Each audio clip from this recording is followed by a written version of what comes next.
Cinemassacre! Monster Madness!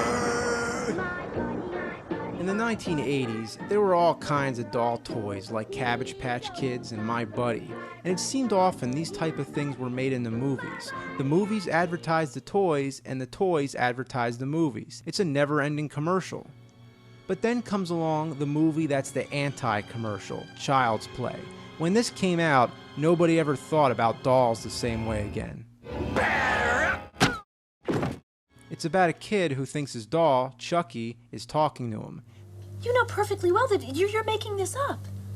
But I'm not. Chucky's alive, really. But it's funny how children never find anything unusual about this, and they just assume that the parents are going to believe them, like it's perfectly normal. Shouldn't the kid be like, oh my god, holy shit, the fucking doll's talking? Well, you never see the doll come to life until much later in the movie. The suspense is the best thing this movie has going for it, but it's a shame that we never have a chance to suspect that it's all in the child's mind. There's no question whether or not Chucky's really alive, because they explain it flat out in the opening scene.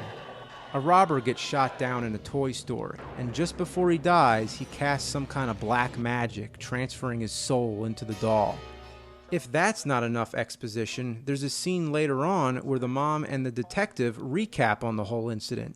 Then there's a scene where we actually meet the man who taught the voodoo spell. There couldn't possibly be any more explanation. The Twilight Zone episode, Living Doll, told the same basic story, but with so much less explanation, the suspense was so much more effective. But Child's Play can be credited as to etching the killer doll into this generation's subconscious.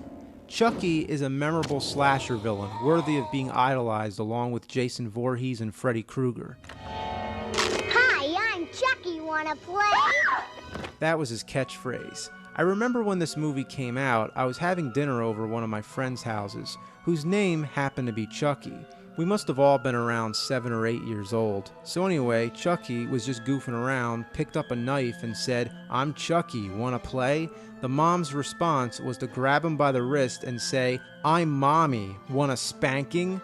The best comeback in the history of moms. But the funniest thing Chucky ever says is the very first time he ever talks. I said talk to me, damn it, or else I'm gonna throw you in the fire! You stupid bitch, you filthy slut! Did you fuck with me?